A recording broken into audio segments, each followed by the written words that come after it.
It's 2025, and your main source of news is Asmongold. How did we get here? Let me put it like this. Consider gym music, okay? You go into most gyms, the music that's playing is the most generic, vapid nonsense you could imagine. Who is this gym music for? This gym music is for nobody. This gym music is designed to not be offensive. And in doing that, you have a product which nobody likes. So you want a product which doesn't upset anybody or offend anybody. And in doing that, you have a product which speaks to nobody. And yet we have to accept it, right? I actually asked my gym in my younger days, I asked them, can we play some good music? And I was explained that, like, problem is what your idea of good music is might not be what someone else's idea of good music is. And so, okay, we'll just listen to what nobody's idea of good music is. Fine. And that's kind of what the news is. It is a boring, vapid product designed to offend and upset nobody. And in doing so, it appeals equally to nobody. So what's the solution? Well, if you're going to a gym, we have a new solution. It's noise-cancelling headphones. So I'll stick my headphones in, you stick your headphones in, you'll listen to whatever you're listening to, I'll listen to whatever I'm listening to. We both enjoy our time more, and at the end of the day, we both get a huge pump. This is the solution for crap gym music. So what's the solution for crap news programs? Well, I think the solution is streamers, right? Because what does a streamer offer? A streamer has personality. A streamer probably has a personality that you relate to. A streamer probably someone that you find entertaining, otherwise you wouldn't watch them. And if you're anything like me, then you might want your streamer to be somewhat intelligent, somewhat informed, somewhat critically thinking, and somewhat unbiased either way. So you want someone who's not just going to take one side. They hopefully are going to understand that not everything is bipolar. And you might disagree with or not like the kind of streamer that I watch, and vice versa. But at the end of the day, what that streamer does is they add an element of authenticity, an element of commentary to a product which is, without a shadow of a doubt, a biased, hyperbolic, sanitized product. It turns something that's extremely boring and frustrating to watch into something that's suddenly engaging and interesting, right? So I think that this could actually reintroduce kind of relevance to this mainstream media, because suddenly you've got a voice that you actually connect to, as opposed to a bland, vanilla newsreader who in times gone past had some kind of authority as this kind of like polished, professional, sleek, well-spoken voice of the mainstream line, I guess. Whereas now we don't really trust those things. So I think recent years particularly have made people very cynical and jaded and tired of mainstream media and what they tell us. We don't trust those sources anymore. So in a way, you kind of need this third party, I suppose you'd say, to watch the news alongside and then be able to give you some kind of distance from this voice which you no longer trust and actually interrogate what's being said. Now, you might ask, why can't you just think for yourself and do this? Well, for me, reading the news or watching the news is very frustrating because, firstly, it's emotionally exhausting, okay?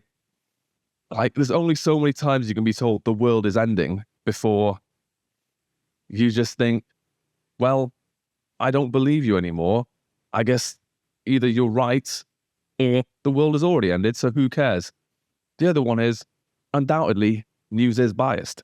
So maybe you've got a country where your news is either left-wing or right-wing, or maybe you've got a country where your news, for example, in the UK, particularly with the BBC, is undoubtedly a pro-establishment voice, which in itself is biased. If you're only allowed to parrot the line of the establishment, you are biased. So that's very frustrating. And then, I suppose, thirdly, news is just so prone to hyperbole, and this is part of the reason of this is the age we live in. Everybody's trying to grab your attention, right? So the news has to make everything seem like it's extremely important. So stock was down 15%. This is major news. People can't believe it. And it's like, why can't they believe it? That happens. Sometimes stocks go down 15%. Why are you surprised? And yet I have to read an article which tells me that this is somehow something shocking and unprecedented. Mate, I'm tired of the hyperbole. So I think, if you were to just read that by yourself, you'd just be like, I don't want to watch this anymore. Whereas you pop on YouTube, a video pops up, and it's like, oh, it's my favorite streamer. Oh, I'll just click his video. And then suddenly he's watching the news or she's watching the news. But the difference is when the newscaster says something stupid, he can laugh and say, well, that was stupid. And he can be sarcastic about it. He can be ironic about it, which are all ways of just coping with a completely frustrating situation. So yeah, it can be a more pleasant experience as well. There's a level of authenticity you get. So I might not like that newscaster. He's designed for me to like him. He's designed to be representative or kind of vanilla, but maybe I don't want that. Maybe I just want a guy who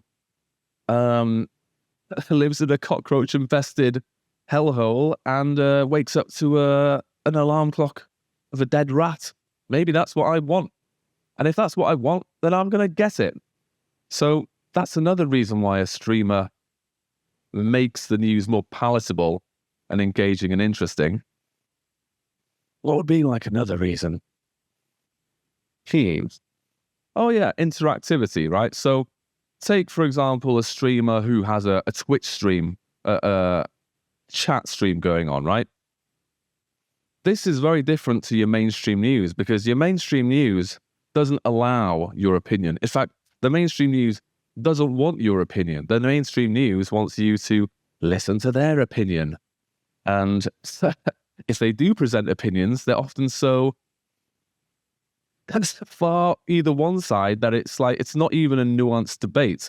It's just, it's worthless. It's completely worthless. Whereas when you've got a chat, people can type their thoughts, people can challenge the streamer, they can ask questions of the streamer.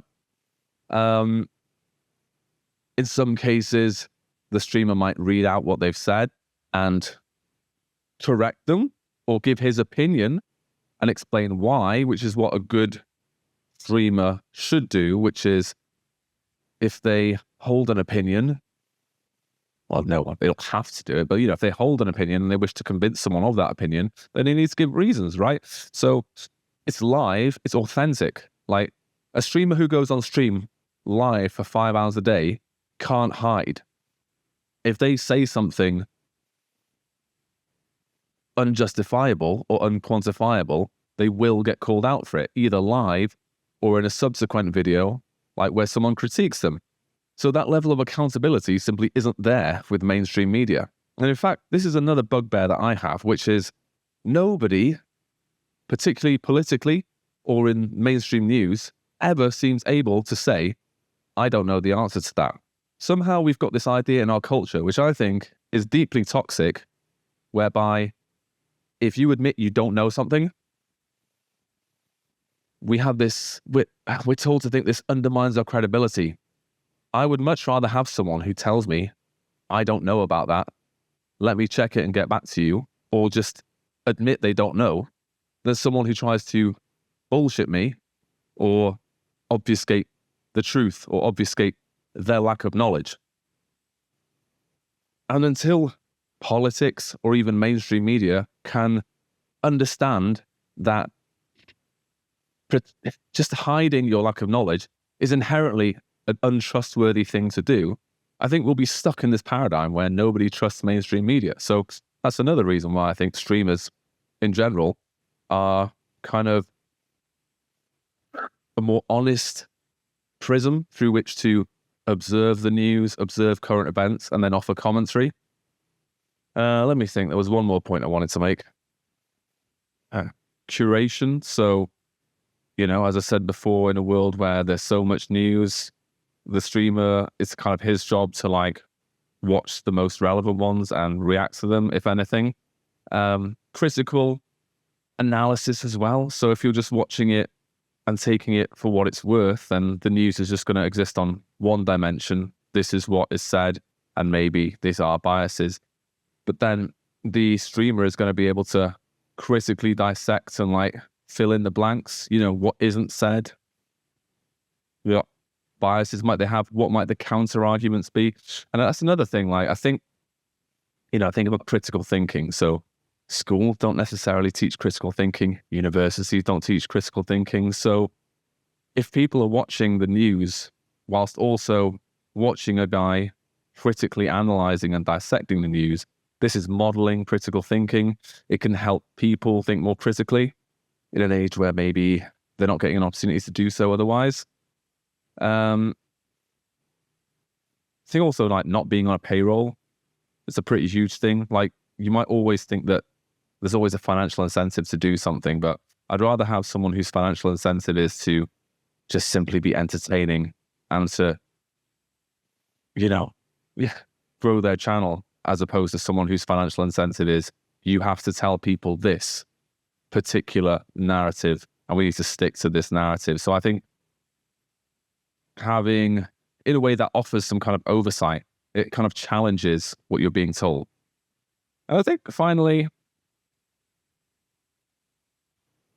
they might offer a way for mainstream media to build back the trust. Because, for example, I'm not turning on my TV. I'm not trusting these sources anymore. I'm not reading those kind of things on a regular basis at all. I don't pay attention.